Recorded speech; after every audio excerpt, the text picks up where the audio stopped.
Hola, buenos días. Mi nombre es Carlos Alberto Moriones. Soy médico otorrinolaringólogo que trabajo en la Fundación Valle de Lili. Bienvenidos al Facebook Live de otitis media en niños. Antes de comenzar a hacer una pequeña revisión del tema, hay que tener en cuenta que el espacio en el que estamos actualmente se ha condicionado para poder realizarlo de una manera adecuada. La Fundación, en términos generales, ha establecido una serie de normas y conductas para protegernos durante la pandemia de COVID-19. El espacio acondicionado nos permite en este momento estar sin tapabocas y sin ningún otro tipo de protección. Entrando ya en tema, revisemos un poquito de lo que es la otitis media aguda en niños. La otitis, en términos generales, se define como la presencia de un exudado, o sea, presencia de líquido en la cavidad del oído medio. Tengamos en cuenta, el oído medio está dividido en tres partes. La parte externa del oído, que comprende lo que es el pabellón auricular, el conducto auditivo, hasta la membrana timpánica. Después de la membrana timpánica se encuentra algo que se llama el oído medio, donde está la cadena osicular. Es este espacio el que se ve afectado generalmente por infecciones ya sean virales o bacterianas, y cuando ocurre inflamación y presencia de exudado en esa cavidad es cuando estamos hablando de una otitis media. La duración de la presencia de este exudado, la duración de ese exudado es muy variable y va a depender de muchos factores que vamos a mirar más adelante. La otitis media con exudado es presencia de líquido en el oído medio, también se llama otitis media serosa. Dependiendo de su evolución se puede definir como aguda o crónica. Definimos otitis media aguda cuando ha transcurrido menos de 3 semanas de sintomatología. Cuando pasa más allá de 12 semanas estamos hablando de una otitis crónica. El periodo entre 3 semanas y 12 semanas, entonces ya estamos hablando de otitis subagudas. A su vez, las otitis crónicas, o sea, las que tienen más de 12 semanas, pueden cursar con o sin exudado. Dependiendo de la severidad de este exudado, pues existen diferentes tipos de tratamiento. Concentrémonos un poquito más en la otitis media aguda, que tal vez es el tema de nuestra charla. En el caso nuestro, los gérmenes o patógenos más frecuentes son indudablemente la etiología viral. Sin embargo, la que más nos preocupa es cuando son de etiología bacteriana, y existen diversas bacterias, especialmente 3, que son las que más nos afectan: el Streptococcus pneumoniae o neumococo, el Haemophilus influenza y la Moraxella catarrhalis, siendo esta la menos frecuente. La más frecuente de estas 3 es el neumococo o el Streptococcus pneumoniae. En estos casos, cuando hay evidencia clínica de una infección bacteriana, pues está indicado el uso de antibióticos. Antes de entrar al tratamiento, miremos cuáles son las manifestaciones clínicas de la enfermedad.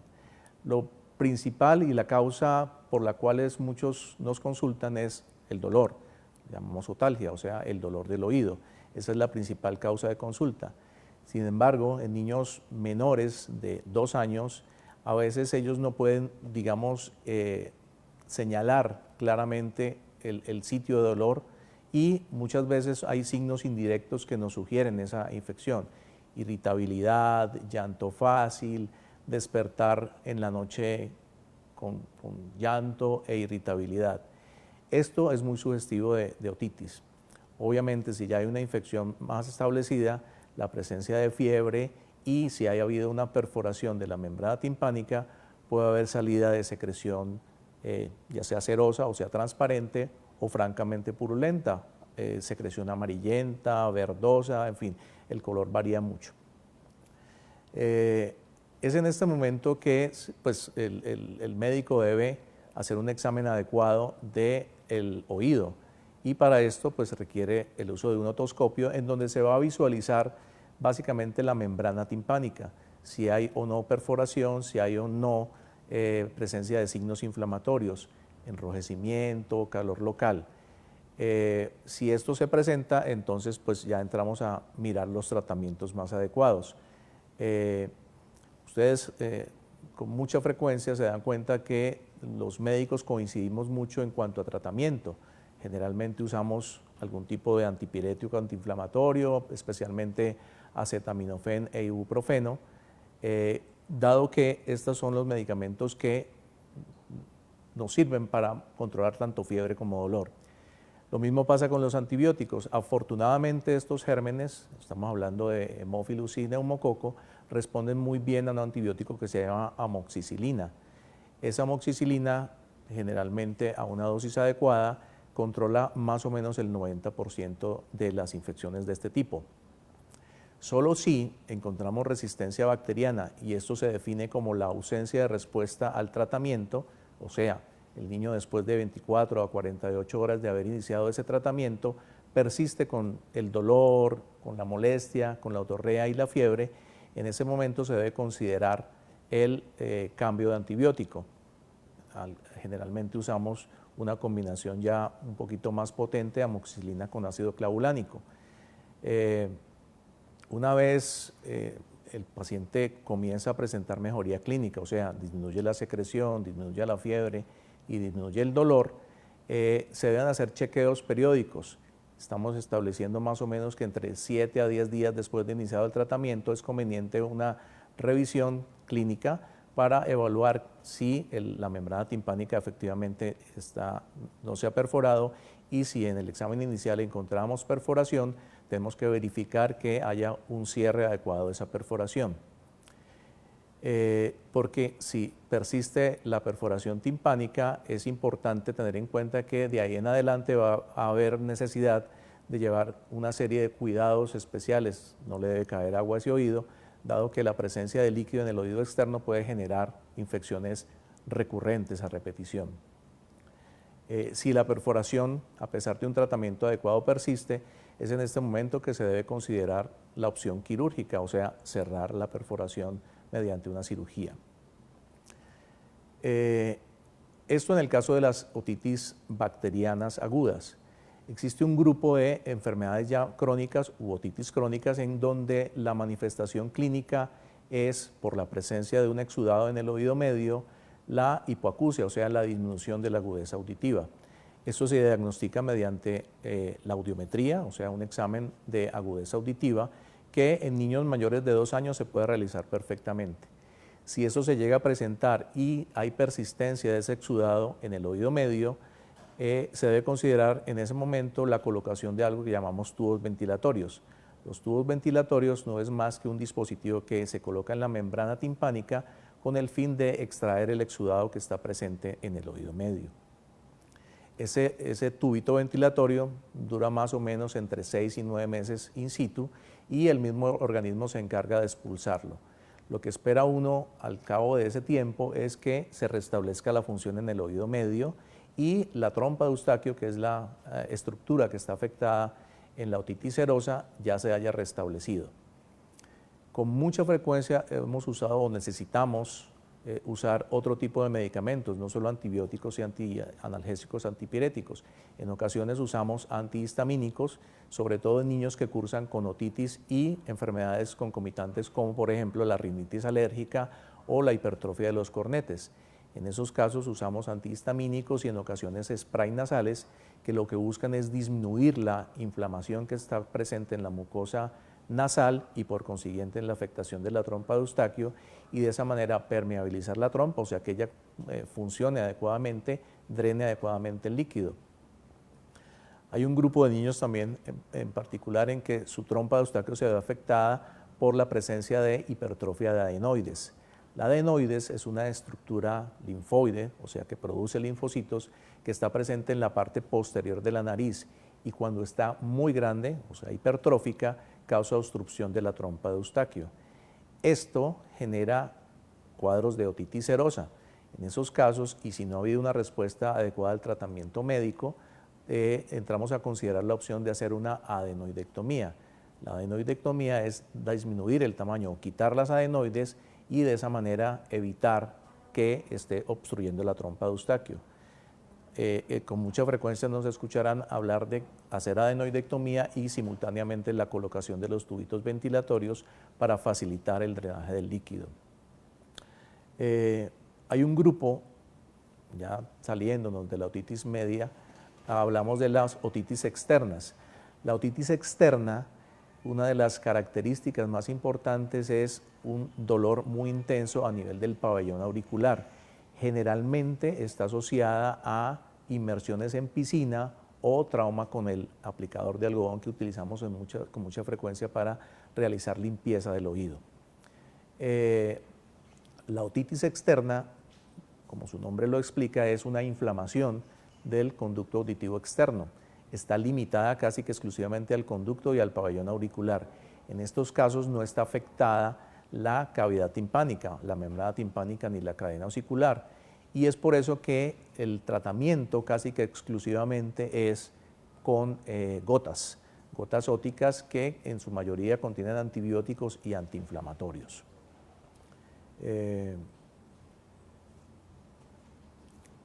Muy bien, vamos a ver que parece que hay ya algunas preguntas en el Facebook.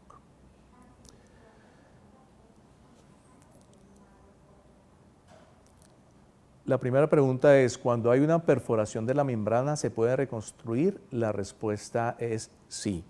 Afortunadamente, bueno, hay que aclarar que en la mayoría de los casos, en el 90%, luego de una infección, si ha habido perforación, afortunadamente ese 90% de pacientes, el mismo mecanismo de cicatrización hace que la perforación cierre por sí sola. Es por eso importante entonces estar en controles. Existe un 10% restante en que la perforación puede persistir y en esos casos entonces entramos a considerar la opción de la cirugía, se llama timpanoplastia y lo que hacemos es tomar un pedazo de cartílago o en ocasiones utilizamos algo que se llama fascia para cerrar esa perforación y de esa manera restablecer la integridad de la membrana timpánica. Otra de nos pregunta por qué mi hijo ronca en las noches.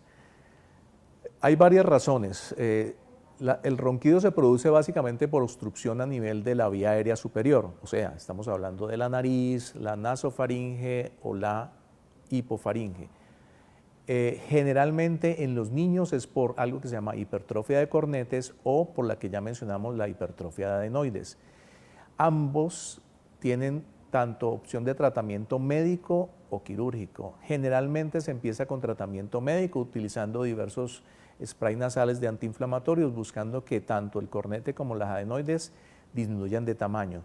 Si esto no se logra y persiste el ronquido en las noches, entonces se entra a considerar la opción de la cirugía. Básicamente es algo que se llama turbinoplastia, o sea, disminuir el tamaño de los cornetes, y adenoidectomía, o sea, quitar las adenoides para que se restablezca la permeabilidad de la vía aérea. La siguiente pregunta es, ¿cómo prevenimos la otitis en bebés menores de 2 años? Eso es muy importante porque, como mencionábamos anteriormente, el niño menor de 2 años tiene dificultades en manifestar el dolor o en ocasiones es muy difícil establecer el diagnóstico de otitis. Entonces la irritabilidad y la presencia de fiebre pues nos hace el diagnóstico. Sin embargo, hay una serie de factores de riesgo que hacen que estos bebés puedan sufrir de otitis. Y uno, y el más importante tal vez, es el uso del biberón. El biberón está implicado definitivamente en la génesis de la otitis en bebés. Por eso hacemos tanto énfasis en la importancia de la lactancia materna, porque la succión del seno materno tiene ciertas características que evitan que esa leche vaya hacia el oído medio. La génesis de la otitis en bebés menores de 2 años generalmente es el reflujo de leche del biberón hacia el oído medio y eso es causado por la inadecuada succión que se produce por el uso del tetero. Entonces, lo más importante en niños en bebés menores de 2 años es lactancia materna. ¿Cómo puedo identificar si mi hija está escuchando bien? Ella tiene 2 años. Es una buena pregunta y es curioso porque la persona que más nos puede decir si un niño está escuchando bien es la mamá, porque ella identifica claramente si el bebé o la niña en este caso está escuchando bien o no. Sin embargo, a partir de los 2 años, se puede realizar perfectamente el examen que se llama audiometría.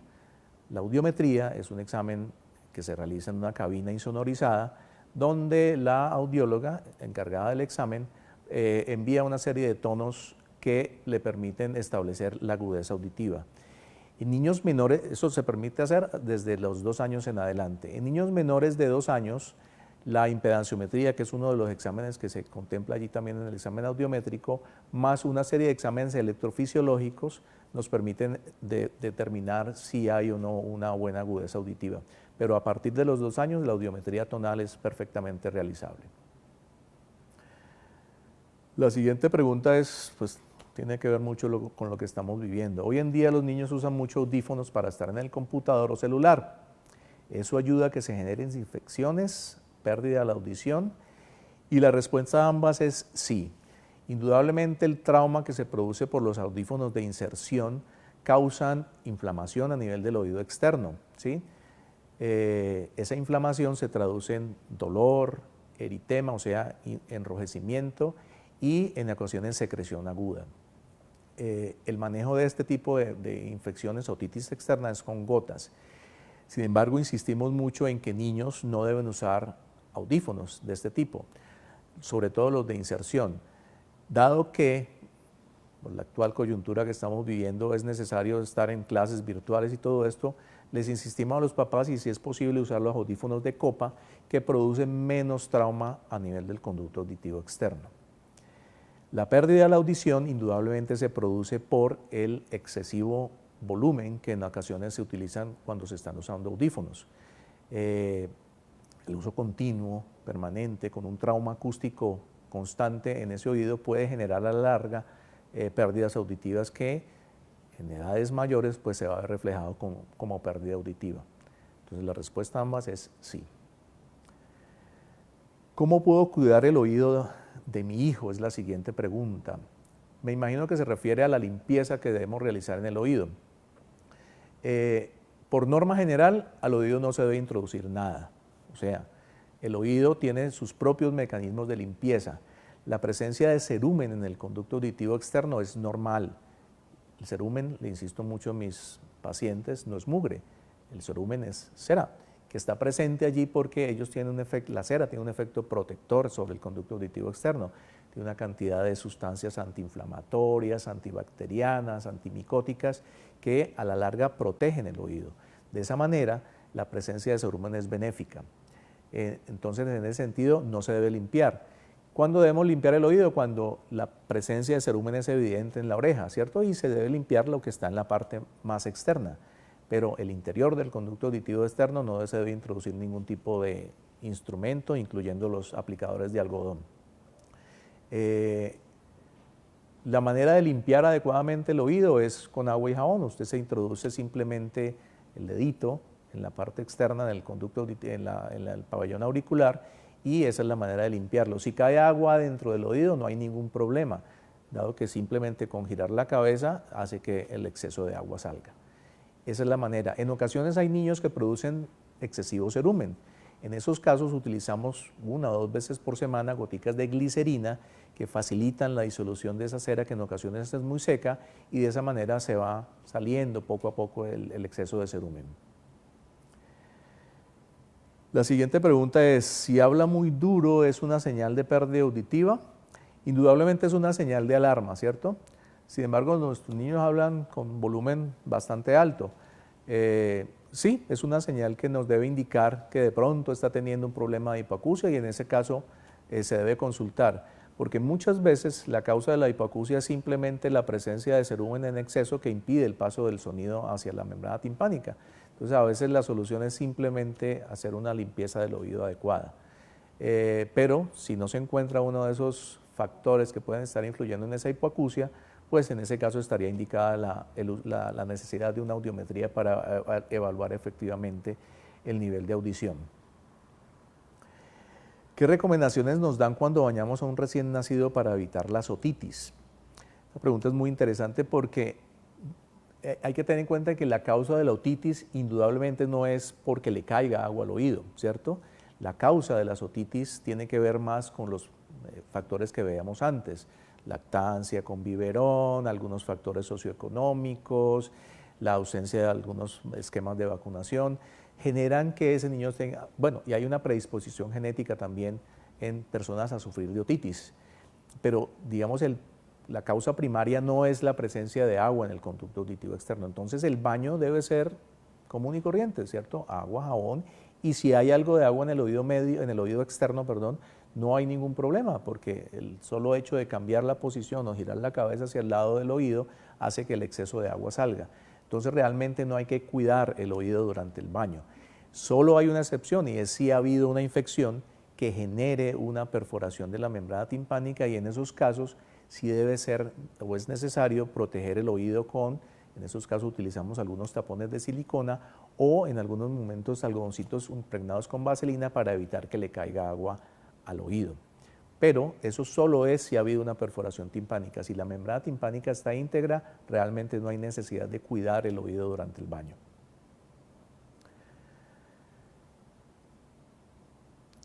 Ya la siguiente pregunta, pues nos pregunta si se deben limpiar los oídos en los niños. Ya la respondimos, sí, se deben limpiar, pero solo la parte externa, ¿cierto? Si hay evidencia de cera en la parte exterior, en la parte interna, donde el conducto auditivo, realmente no se debe utilizar ningún tipo de instrumento para limpiar. La pregunta que siempre nos hacen en la consulta, ¿en piscina para un niño de 2 años se le debe colocar tapaoídos? La respuesta es no. Los niños no necesitan usar protección auditiva en la piscina, a menos que haya una perforación de la membrana timpánica o haya habido presencia de una otitis externa recientemente. El uso de tapaoídos se limita a esos pacientes únicamente. Niños sanos, sin ningún tipo de patología en el oído previa, puede usar la piscina sin necesidad de tapaoídos o de protectores en silicona. Cuando se produce mucha cera y esta le da piquiña, esto puede ser otitis. Mi niña tiene 7 años. En ocasiones hay prurito, pero curiosamente la causa de prurito en el conducto auditivo externo, de piquiña en el oído auditivo externo, no es presencia de cera, es al contrario, es una excesiva resequedad. En ocasiones las mamitas son bastante acuciosas en la limpieza, entre comillas, del oído y barren completamente la cera en el conducto auditivo. Esto genera que la piel del conducto auditivo se reseque y genera mucho prurito. En esos casos, cuando hay mucha piquiña, generalmente lo que hacemos es mandar emolientes, o sea, sustancias que hidraten la piel y permitan que la cera salga nuevamente para evitar de esta manera. La piquiña realmente no es una otitis, es simplemente una inflamación, generalmente una inflamación leve de la piel del conducto auditivo externo. Entonces, de algún grado es una otitis externa, pero generalmente es muy leve. La siguiente pregunta nos pregunta, hay un bebé de 7 meses y medio y lleva unos días que hace movimientos hacia el lado izquierdo como si se molestara el oído, porque se coge el puño y se hace como si se rascara. ¿Cuándo se debe? Bueno, como si se rascara. Indudablemente, esa es una señal de que al niño le molesta algo. Generalmente lo que vemos es otitis externas leves, resequedad en el conducto auditivo externo o presencia de cerumen escaso que puede estar generando cierta incomodidad en el niño.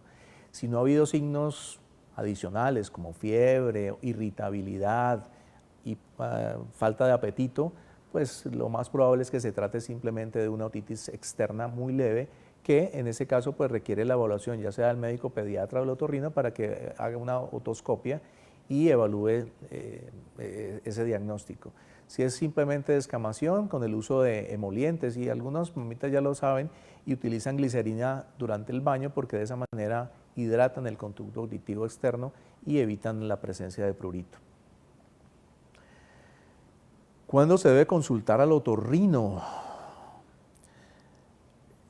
Indudablemente el médico general y el médico pediatra son los primeros, digamos, médicos de atención primaria que tienen que abordar este tipo de patologías, especialmente la otitis.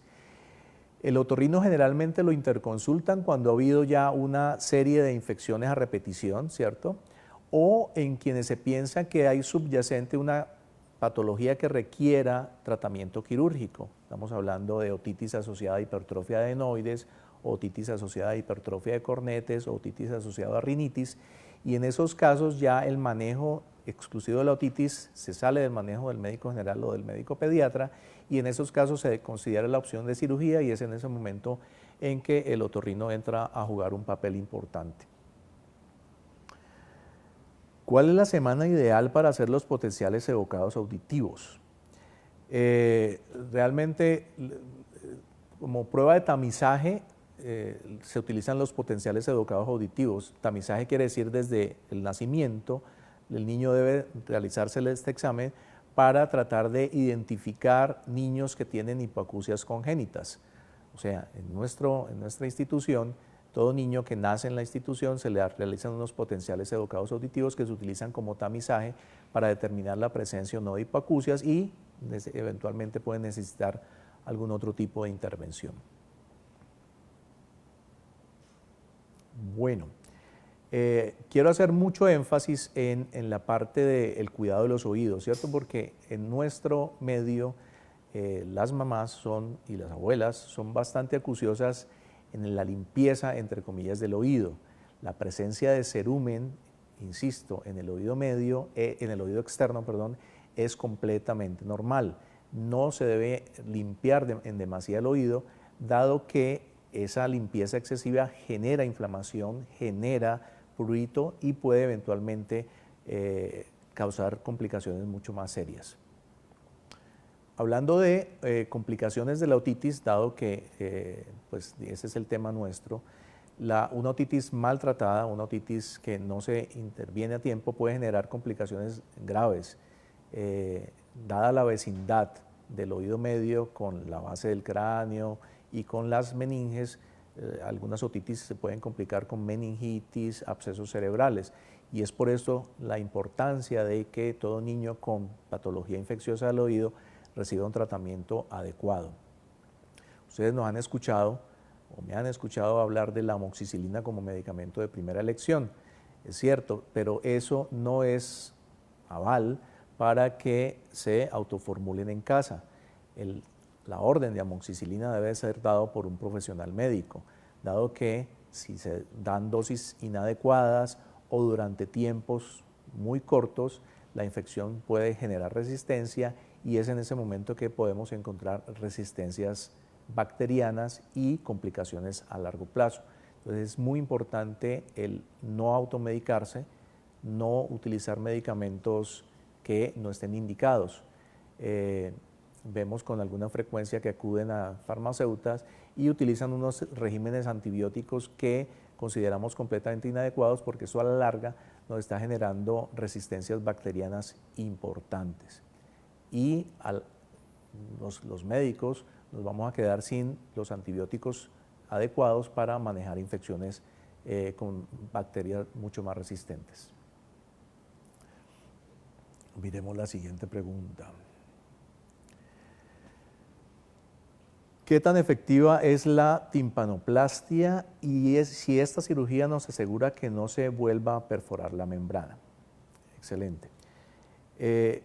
La timpanoplastia es efectiva 100%, o sea, uno con la cirugía logra el cierre de la perforación timpánica. El objetivo de cerrar esa perforación es precisamente evitar que haya infecciones recurrentes del oído medio, porque si se presentan esta serie de infecciones puede generar hipoacusias, pérdidas auditivas importantes en la edad adulta.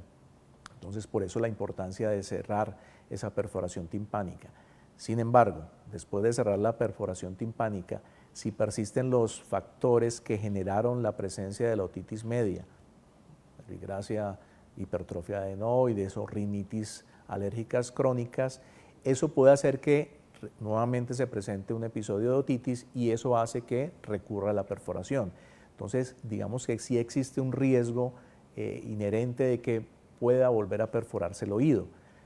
Entonces, la timpanoplastia es una cirugía que se realiza en su momento adecuado, cuando el médico lo determina, porque generalmente la decisión de hacer la cirugía se establece cuando ya ha habido un control adecuado de los factores que llevaron a que ese niño tuviera la infección y que tuviera la perforación. Hay una pregunta que envían por foto. A ver, dice, tengo un niño de 3 años a quien el año pasado le descubrieron obstrucción del 90% de la vía aérea. Sin embargo, derivado de 3 otitis que le dieron el año pasado cuando inició jardín. Tiene orden para cirugía, me dicen que se debe a que la obstrucción del oído lo tiene lleno de líquido. ¿Qué puede suceder si no lo hago operar? Correcto. Cuando mencionan la obstrucción del 90%, se refiere a que la adenoides ha crecido tanto que obstruye la nariz en la parte posterior en un 90%, o sea que deja solamente un 10% para que el aire pase. Generalmente estos niños son los que respiran con la boca abierta y roncan mucho. El problema de esa obstrucción es que en la vecindad de la adenoides está la trompa de Eustaquio, que es la que comunica con el oído medio. Y si esa trompa de Eustaquio está obstruida por la adenoides, indudablemente este niño va a seguir presentando episodios de otitis. Es por eso es tan importante hacer la adenoidectomía, o sea, quitar ese tejido que está causando la obstrucción en la trompa y de esa manera se restablezca la función de esa misma y pueda el oído medio volver a ventilar. Entonces la respuesta es, si no la hace operar, es muy probable que su niño vaya a presentar o a seguir presentando episodios de otitis a repetición.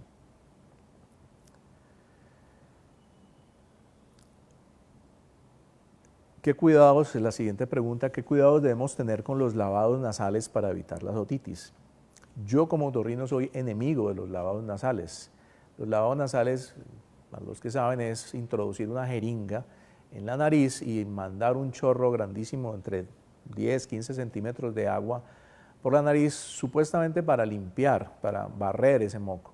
El gran problema de los lavados nasales es que la trompa de Eustaquio está allí y ese chorro de agua a presión hace que haya una especie de reflujo de ese líquido que estamos introduciendo hacia el oído medio. Entonces, definitivamente no están indicados. Yo utilizo spray nasales suaves de solución salina o agua de mar que está tan de moda para realizar limpieza de la nariz. Realmente no hay necesidad de utilizar lavados nasales, esos volúmenes tan grandes no hacen mayor cosa de lo que puede hacer un spray nasal sencillo de solución salina, o incluso depositar 5 o 6 goticas de solución salina cada 4 a 6 horas garantizan la limpieza nasal sin necesidad de esos chorros grandotes de solución salina que son, primero, bastante incómodos y segundo, sí pueden generar episodios de otitis. Entonces, en principio, no hacer lavados nasales, la verdad es que no es necesario. Padres fumadores y otitis en los niños, relación toda. Definitivamente hay una clara asociación entre padres que fuman y niños que padecen de otitis a repetición. La causa es simplemente el que los niños prácticamente se vuelven unos fumadores pasivos causando inflamación, edema de la mucosa nasal, de la mucosa de la orofaringe y por consiguiente de la trompa de Eustaquio, y en ese sentido entonces pues sí hay una relación bastante estrecha entre ellos. Hay otras asociaciones, ¿no? El factor socioeconómico, indudablemente en nuestro medio las clases económicas de estratos más bajos tienen mayor incidencia de otitis, dado que el acceso a la atención primaria y a los servicios de salud es mucho más complicado para estos grupos poblacionales. Entonces sí vemos mayor incidencia de otitis agudas y de otitis crónicas ya complicadas en estratos socioeconómicos bajos. Bueno, yo creo que hemos terminado, el tiempo se nos ha agotado. Les agradecemos su presencia, les agradezco la cantidad de preguntas y esperamos que nos veamos en una próxima oportunidad. Muchas gracias.